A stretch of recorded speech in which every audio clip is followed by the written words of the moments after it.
उसके गुंडों को खुलेआम संरक्षण दे रहा है। आपको याद होगा 1 नवंबर को इसी थाना क्षेत्र के हसनपुर चौक पर भाजपा के गुंडे ने मेरे साथ मेरे आवाज को रोकने की कोशिश की, मेरी आवाज को दबाने की कोशिश की, मुझे बोलने से रोका और भाग जाओ यहाँ से। इस थाने को शर्म नहीं आया? पता करके उनके खिलाफ अभी तक कोई कार्रवाई नहीं किया। एफआईआर कहाँ है? एफआईआर तुम करोगे ना? पब्लिक प्लेस पे न्यूसेंस किया किसी ने तो इसका एफआईआर मैं करूंगा कि तुमको करना चाहिए, बेशरम थानेदार। और आज पुनः शिवाजी नगर में उसी बीजेपी गुंडों ने फिर से मेरे साथ बदतमीजी करने का प्रयास तब किया जब मैं बूथ से मोटरसाइकिल पे आ रहा था और एक पोस्टर देखा लगा हुआ, जो नाजायज पोस्टर था, आचार संहिता उल्लंघन का पोस्टर था। मैंने उसका फोटो लिया, हमारे लोगों ने फोटो लिया, तो उसने आके हमारे उस ड्राइवर को फोटो लिया था, मेरा मुझसे चलाना ड्राइवर, उसको आके धमकाना मेरे सामने शुरू किया। मैं कुछ देर सुनता रहा, उसको गाली देना शुरू किया कि जमीन में इजहार देंगे, समझते क्या हो? मैं सुनता रहा। मैं लगा भाई आप हैं कौन, क्यों धमका रहे हो, और तुम जानते हो तुम किससे बात कर रहे हो? तो तुम दबा के भाग बैठा। फिर दूसरा देखा एक सुशील कुमार लोगों को जमा करने लगा कि यहाँ पर तमाशा करे। मैंने एसपी को फोन किया, थानेदार को भेजो, यहाँ पर गुंडागर्दी हो रही है।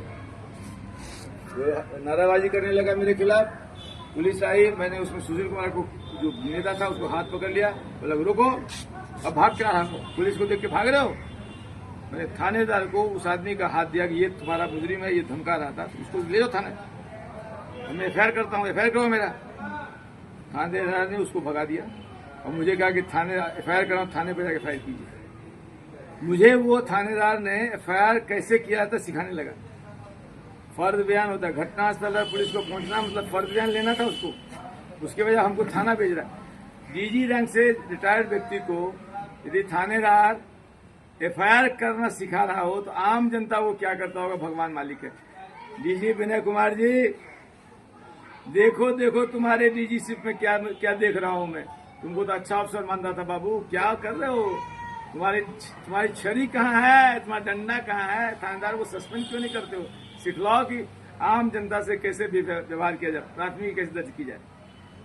और मैंने मांग किया इलेक्शन कमीशन के कि जो आदमी माननीय विधायक का पालतू वफादार सिपाही हो, जो उसके गुंडों को संरक्षण देके गुंडागर्दी करा रहा हो, बूथ लुटवा रहा हो, वोट लुटवा रहा हो, ऐसे व्यक्ति के रहते हुए यहाँ पर इस थाना क्षेत्र में निष्पक्ष मतदान की अपेक्षा नहीं की जा सकती।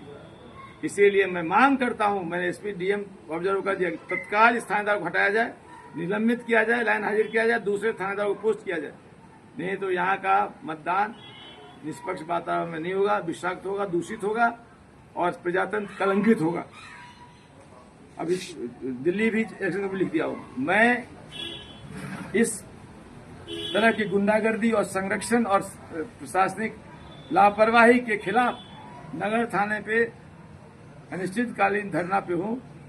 जब तक चुनाव आयोग थानेदार को हटाकर निलंबित करके हमको सूचना नहीं करेगा तब तक मैं इससे जाने वाला नहीं हूं। मेरा डिमांड जगह जगह आ रहा है, लेकिन मैंने कह दिया एक सादे सब सदे, सब सादे सब जाए।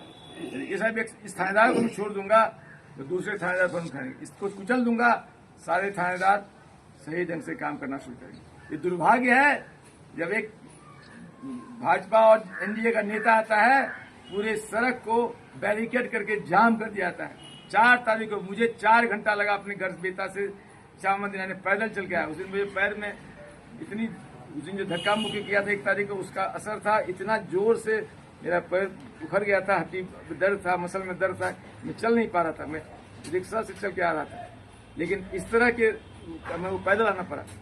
खुद मुझे वहां बताना पड़ा सिपाहियों को, तुम क्यों बैरिकेडिंग किए हो? अभी कौन आ रहा है? इतने लोग जाने दो, 1000 लोग पीछे लगे हुए मोटरसाइकिल लाइन में, जाने दो, क्या कर लेंगे ये? सबको कहेंगे कहाँ जाना है।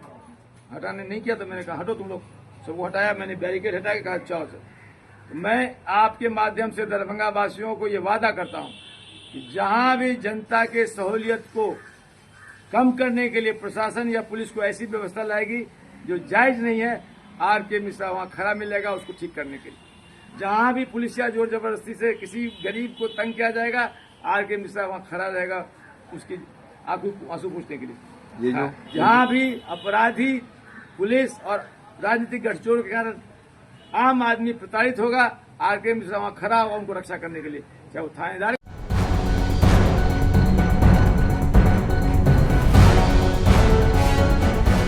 नमस्कार, हल्ला बोल टीवी देख रहे हैं आप। मैं हूं आपके साथ प्रियंका। देखिए, दरभंगा में जनसुराज के प्रत्याशी आरके मिश्रा के साथ बदसलूकी हुई है, जिसके विरोध में वो पुलिस स्टेशन में जाकर धरने पर बैठ गए। क्या ये पूरा मामला, इस विषय पे और भी ज्यादा जानकारी देंगे हल्ला बोल टीवी के संपादक दीपक शर्मा। जनसुराज के कैंडिडेट हैं आरके मिश्रा, दरभंगा में आईजी रहे हैं, सख्त आईपीएस ऑफिसर के रूप में उनका नाम रहा है, उनकी शोहरत रही है। उनका आरोप है कि आज जब वे सुबह हसन चौक के पास, आज सुबह दरभंगा के हसन चौक के पास उनके साथ भारतीय जनता पार्टी के कार्यकर्ताओं ने बदसलूकी की है, भारतीय जनता पार्टी के समर्थकों ने बदसलूकी की है और इसके विरोध में उन्होंने पुलिस में शिकायत की जाकर, लेकिन पुलिस ने कोई कार्रवाई नहीं की। इससे नाराज होकर आरके मिश्रा थाना परिसर में ही धरने पर बैठ गए हैं और आरके मिश्रा का आरोप है कि उनके साथ दुर्व्यवहार करने वाले बीजेपी के समर्थक हैं। दरभंगा एसएसपी ने इसको लेकर जांच के आदेश दे दिए हैं। अब इस मामले की जांच हो रही है। हुआ यह है कि आज सुबह हसन चौक के पास आरके मिश्रा अपने समर्थकों के साथ जा रहे थे। इस दौरान उनके साथ कुछ कथित तौर पर भारतीय जनता पार्टी के कार्यकर्ताओं ने उनके साथ बदसलूकी की। आरके मिश्रा का कहना है कि जिन लोगों ने बदसलूकी की, दुर्व्यवहार किया, वे भारतीय जनता पार्टी के कार्यकर्ता हैं, भारतीय जनता पार्टी के समर्थक हैं और इन लोगों ने वहां के विधायक संजय सरावगी के इशारे पर यह सारा कुछ किया है और इससे नाराज होकर वे नगर परिषद थाना में धरने पर बैठ गए हैं।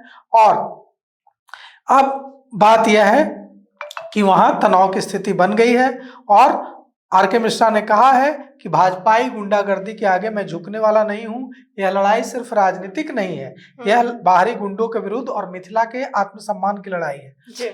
वहां आरके मिश्रा ने कहा कि जब वे घूम रहे थे, इस दौरान शिवाजी नगर में भाजपा के गुंडों ने उनके साथ बदतमीजी की और इसके खिलाफ अनिश्चितकालीन धरने पर बैठ गए हैं।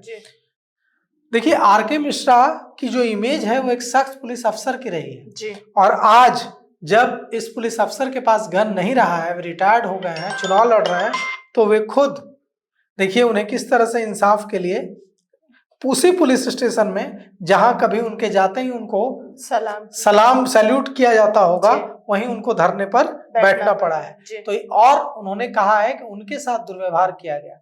मान लीजिए कि वे प्रत्याशी हैं या नहीं हैं, मान लीजिए कि वे आईपीएस अफसर रहे हैं या नहीं रहे हैं, दरभंगा में आईजी रहे हैं या नहीं रहे, लेकिन वे एक सीनियर सिटीजन तो हैं। बिल्कुल, एक सीनियर सिटीजन के साथ क्या इस तरह का दुर्व्यवहार करने की इजाजत दी जा सकती है?